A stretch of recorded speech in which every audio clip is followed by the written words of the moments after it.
simple. Culture is what people do when no one is watching. As simple as that. And is culture important at an early stage? Absolutely yes. Because in my opinion, the biggest thing for a founder is to scale things up. And I strongly believe that culture is the biggest enabler for that. You can have the right product, you can have the brightest mind, but if you don't have the right culture, you will not be able to unlock the full potential of a company. In the early hires that we did, right, we didn't look for skill sets. We didn't look that, hey, we need a programmer, we need a web developer, we need a sales guy. We just had for the basic DNA, so we knew these people are smart, these people are hungry, and they connect well with us. We have worked with them. We know that their work ethic is very strong. So let's just get these people on board and we'll figure out the roles. So we knew these people. Some of these were people we knew from SDS Labs. Some of these were my friends. And we just started calling these guys that, hey, we are building something interesting. We just got into YC. Why don't you guys come over and we can build something big out of it? I'm sure all leaders would have done. But really, to my mind, it is about some of these hard decisions. People take it based on the investment that has been made earlier, right? What kind of culture has been created, and I think credit to the team. It's been a very different journey for us at Redbus, right? I mean, it's a young organization, but it's divided. The founding team had moved out 7 years ago. Yeah, correct. And so I always tell the team that, look, it is not we are still as young an organization as many organizations out there, but we don't have a founder or owner, etc. now. So it is something that we collectively own, right? So there is collective ownership, and I think that more than anything is the glue that binds everyone together. There were the three of us who actually happened to join, but other than that, we have other co-founders like Nitin Jain and Vasant Sridhar, who actually came in probably a month into our journey and are as essential as the others. So I will start off with a phrase that I actually heard when I was a kid. I was probably in class 4 or 5. I read it in my textbook.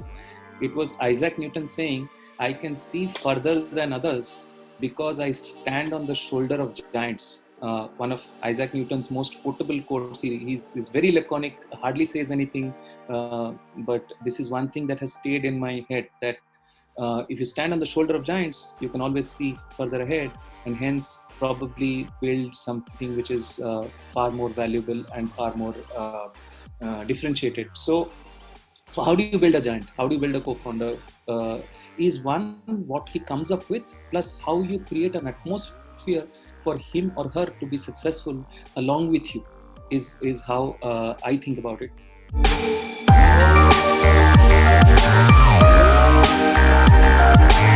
So at that time we were like, okay, Dreamland doesn't work. So we just kept pivoting, kept trying everything. Then in 2012, we pivoted to what you see today. And then by 2013, we saw that that year we saw for the first time organic users. All our growth was only organic. We weren't spending money marketing. So organic users coming back, that viral coefficient kicking in over 1, going to high 2s kind of thing.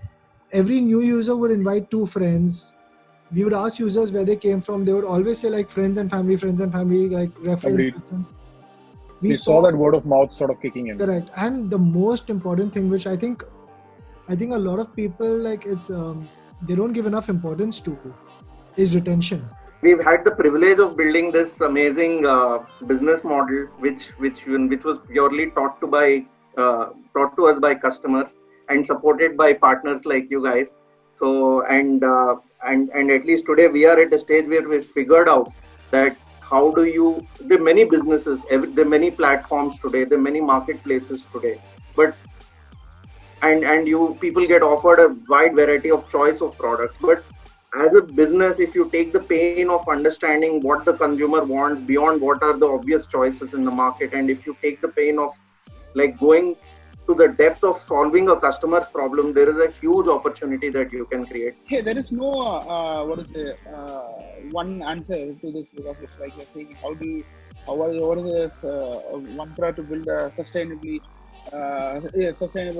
unit economics company, right? So I don't know whether I'd be the right person to say, because I have not done it yet. So we're still finding the path to it.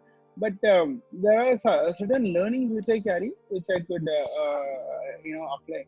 The biggest learning I carry is again, as I said earlier, right, when you're a very small company, right, where you have a group of highly engaged people who are well connected with the founders, etc., right, the organization is very different from, let's say, when you're a 2,000, 3,000 member organization where the last level guy is no more connected to you, he doesn't even know you, right? It's very different. If there is something that you can't pronounce or you haven't heard of or isn't found in your kitchen, drop it. Yeah. So that became the core insight, and we said that, okay, if we have to now create a food solution which is built on this insight, how would we do it? And the answer was then very simple, that hey, create a brand where you declare each and every ingredient upfront. Yeah, so you go and say the food you're about to eat has A, B, C, D, E and nothing else. That's how the brand name came about, right? And that's a very powerful thing to do because it removes any possibility of lying or obfuscation from the table. You can't do it. Yeah. So we very proudly call ourselves perhaps the only 100% clean label brand that we know of, because even this has been turned into a marketing trick that some brands will put some of the ingredients which they want you to see on the front of pack and make you feel as if this is all there is. But if you add it up, it will add up to 80%. What is the remaining 20%? Why is it hidden at the back? I'm no rocket scientist, but I'm fairly certain that people hide stuff that they're ashamed of, which is why ingredients are written in small microscopic font at the back. Why is the front reserved for shouting out sugar-free and fat-free when at the back in microscopic font you have ingredients? So we said we'll bring the back to the front, and we'll never put anything in our food that we are ashamed of. And the proof of that is we'll declare it up front. So that was the genesis of And Nothing Else. So if you ask me one motto, one cause why I'm into this business, I want to increase the affordability of the middle income population of the country. If they were buying 2-3 things earlier, they can buy now 5, and they can buy all of that from us. And eventually we will have all the categories also represented. We are increasing the categories, and that would in turn get the country into a consumerism cycle.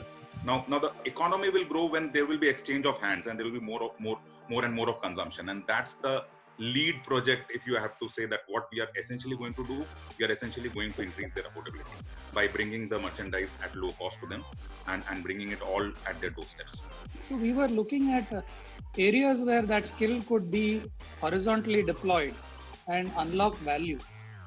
And we are at that stage in our life where we also we don't want to just unlock value for ourselves, but also create some positive externalities. Another thing the auto industry is associated is with negative externalities. So we said, why don't we pick an industry where there are positive externalities?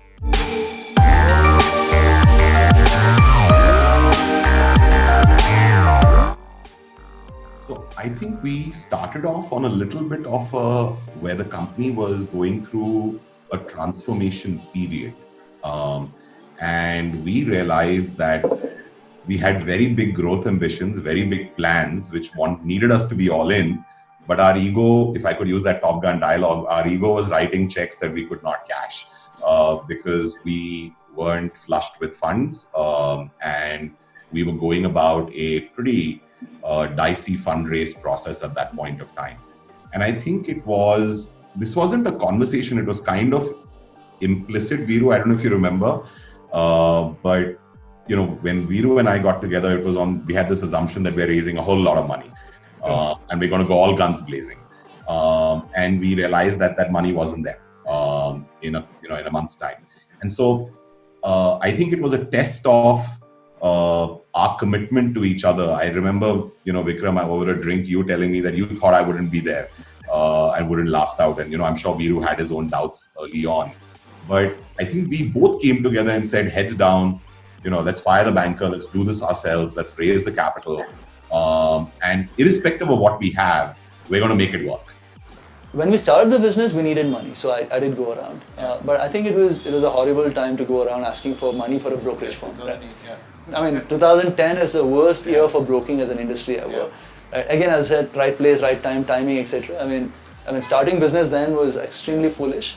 But if you look at today, it was extremely smart, So, and then so the first 1-2 years, we didn't really have an option. So we said, let's do whatever to make this work with the money we have.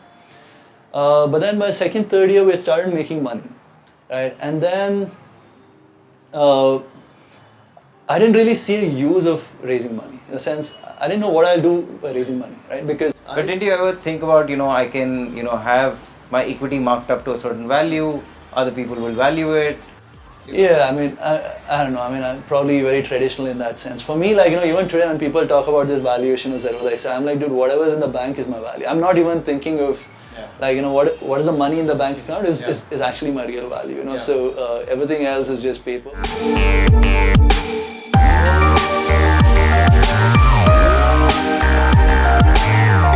Trained the user and trained a lot of creators in the format, right? And so I think there's a lot of supply of content. I think there's a great amount of demand. So it's like, once people get a taste of something which they like and lots of people get it, then, if the supply goes away, somebody else has to supplant and kind of come back and make that supply happen, right? So I think that's what's happening. How long does this ban last? Right? And that's anybody's guess, right? Yes, that's somebody's saying that, some guy could spend 7 minutes on the topic tomorrow and decide, chalo, abhi theek hai, week khol do. Right? You don't know. It's so like whack-a-mole and unpredictable. So the question is, if TikTok comes back easily, then will the creators go back and the audience go back? The algorithm is definitely way ahead of everybody else. 600 million DAUs in China. Yeah.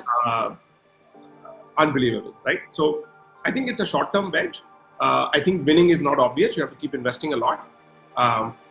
But there's definitely demand creation, which is clear. So is the category made? The answer is yes. I'll just take medicine delivery and diagnostics as two examples, because both are actually services that get delivered at home, right? Something has to travel. In medicines, demand has gone up, I think, by the way, roughly at least 1.5 to 2x, right? In terms of average orders that you actually get. So there's a huge spike in demand. And this is after, by the way, reducing discounting, reducing the number of SKUs that you supply, and reducing the number of pin codes that you can supply to, right? So that's one. Now that said, before COVID, we used to do between 25 and 28,000 orders daily in terms of delivery at MedLife, or as far as medicines are concerned. That number went down to close to zero at the start of the lockdown. Yesterday, we touched 20,000 for the first time, right? So we've sort of come back to 20,000. But the number of orders, of course, is now not 25 to 28, but it's 50, right? So the number of deliveries are starting to go up, but not in the same level as the number of orders that are coming in. Having a common thought that still, lending, insurance, all these things are still quite early in India, and you will not find many people working or kind of, or having a tailor-made model, for farmers. Be it the model related to vegetable aggregation or agri-input selling or contract farming for that matter. In a way, this credit part or getting access to capital for farmer, that's an important angle. That's an important aspect. On the grocery side, we have had initial few days, first 4 or 5 days of the lockdown because of passes, because of interstate borders getting closed, trucks not going back. There were some disruptions. Otherwise, right now, the supply chain for grocery from mills, fresh fruits and vegetables, from farmers, from farms, from wholesale mandi is pretty smooth across the country. There is not a problem because these are seen as essential services. For these across the border, interstate border also, they are completely allowed. So that's why even if you see most of the places, the neighborhood shops and all that, forget the first 4 days of lockdown, now is pretty full. There is no challenge there. The problem is in getting people to the warehouse to do the packing, picking and delivery and all of that stuff, for which companies like BigBasket are adopting multiple means.